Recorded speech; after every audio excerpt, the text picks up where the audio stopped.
Bismillahirrahmanirrahim. Assalamualaikum warahmatullahi wabarakatuh.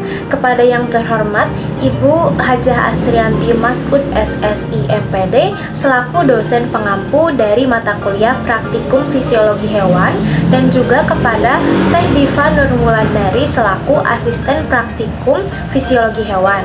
Perkenalkan, nama saya Tiara Ardianti dengan NIM 11920600109 dari program studi pendidikan biologi kelas 5C yang pada kesempatan kali ini akan melaksanakan praktikum kedua, yaitu mengenai sistem pernapasan. Dasar teori. Salah satu ciri makhluk hidup adalah bernapas, yaitu dengan bernapas yang merupakan proses pengambilan oksigen dari udara bebas dan pengeluaran karbon dioksida serta uap air. Oksigen merupakan zat yang diperlukan oleh tubuh dalam proses pembakaran zat makanan, dan pada proses ini dihasilkan sejumlah energi yang nantinya digunakan untuk melakukan aktivitas kehidupan. Kemudian, terdapat proses masuk dan keluarnya udara pernapasan yang disebabkan oleh naik dan turunnya tulang rusuk disebut pernapasan dada. Sedangkan masuk dan keluarnya udara pernapasan karena mendatar dan melengkungnya diafragma disebut pernapasan perut. Kemudian, volume udara dan kapasitas udara pernapasan berbeda-beda, bergantung pada ukuran paru-paru, kemampuan bernafas, dan kondisi kesehatan seseorang. Volume udara pada paru-paru terdiri dari volume tidal, volume udara komplementer, volume udara suplementer, dan volume residu. Dan kapasitas udara pernapasan ini terdiri atas kapasitas paru-paru total, kapasitas sisa pernapasan, dan frekuensi pernapasan. Adapun faktor yang mempengaruhi kecepatan frekuensi pernapasan adalah usia, jenis kelamin, suhu tubuh, posisi tubuh, dan aktivitas. Adapun tujuan dari praktikum kedua ini mengenai sistem pernapasan, yaitu untuk mengukur kapasitas dalam paru-paru manusia.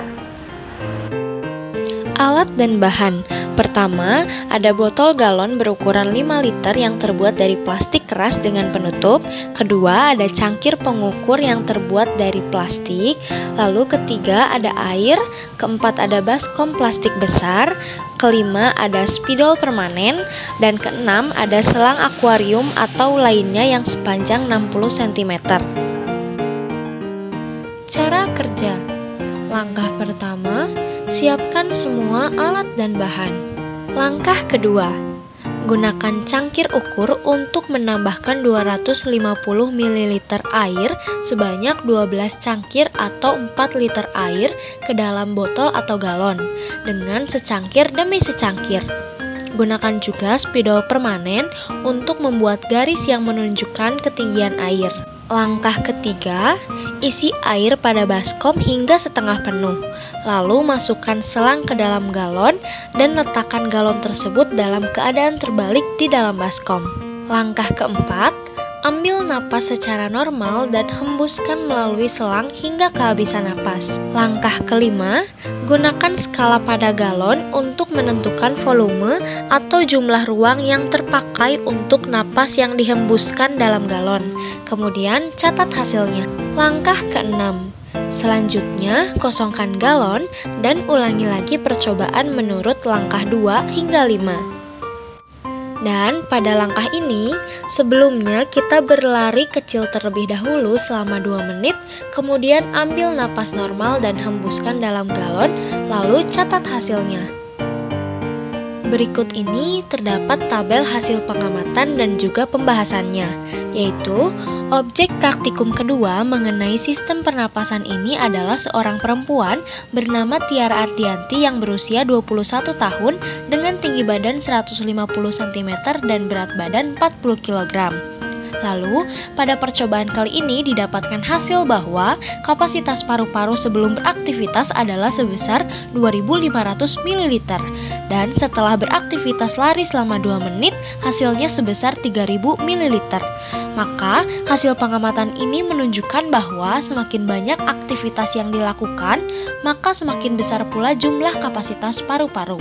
Hal ini sesuai dengan pendapat Wilmore dan Costil pada tahun 2004 yang menjelaskan bahwa latihan fisik yang intens dapat meningkatkan 20% lebih kapasitas vital paru-paru manusia, yang juga dapat mempengaruhi VO2 maksimal paru-paru seseorang.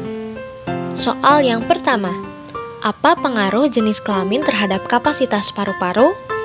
Nah, di sini disebutkan bahwa jenis kelamin merupakan salah satu faktor yang mempengaruhi kapasitas vital paru-paru manusia, yaitu dengan volume dan kapasitas paru pada wanita kira-kira 20 hingga 25% lebih kecil daripada pria. Dan kapasitas vital paru-paru pria dewasa kira-kira 4,8 liter, sementara pada wanita dewasa sebesar 3,1 liter. Hal ini terjadi akibat perbedaan kekuatan otot antara pria dan wanita, luas permukaan tubuh, komposisi tubuh, dan juga jumlah hemoglobin. Soal yang kedua, sebutkan dan jelaskan faktor-faktor yang mempengaruhi kapasitas paru-paru manusia. Nah, di sini ada kapasitas vital paru-paru itu dipengaruhi oleh beberapa faktor, yaitu yang pertama, ada usia, yang secara fisiologis dengan bertambahnya usia, maka kemampuan organ tubuh akan mengalami penurunan secara alamiah, yang tidak terkecuali gangguan fungsi paru pada kapasitas vital paru. Yang kedua ada jenis kelamin, dengan volume dan kapasitas paru pada wanita itu kira-kira 20 hingga 25% lebih kecil daripada pria. Yang ketiga, riwayat penyakit paru, yaitu gangguan pada fungsi paru yang mempengaruhi jumlah kapasitas paru yang tidak normal. Lalu selanjutnya ada kebiasaan berolahraga, dengan seseorang yang aktif beraktivitas fisik mempunyai kapasitas aerobik yang lebih besar dan kebugaran yang lebih tinggi serta kapasitas paru yang meningkat. Lalu yang kelima ada suhu tubuh, dengan ketika seseorang saat suhu tubuhnya menurun, otak akan mengirimkan sinyal agar paru-paru meningkatkan frekuensi pernapasan.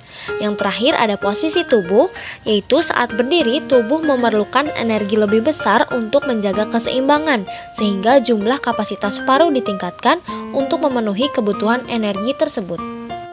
Soal ketiga, berapakah jumlah volume udara paru-paru yang tertinggal selama pernapasan berlangsung?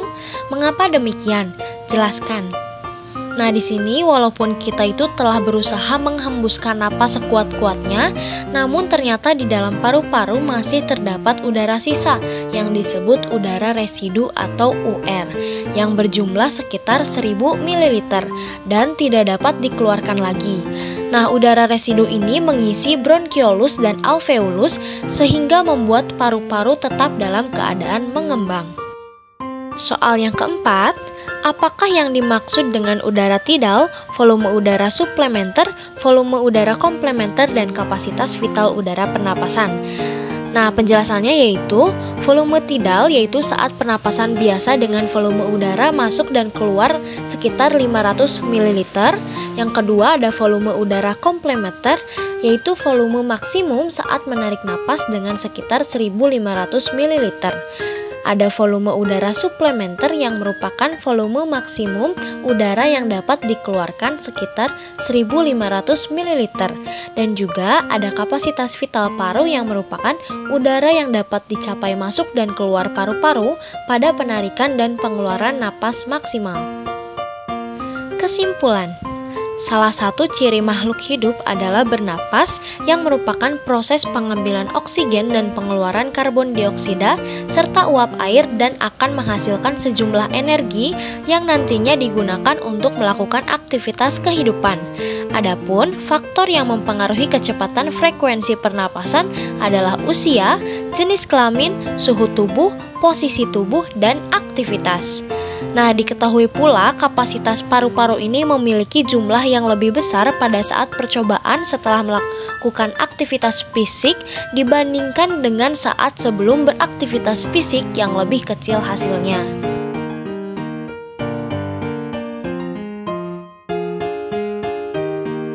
Sekian yang dapat saya sampaikan. Mohon maaf atas segala kekurangan dan adanya kesalahan.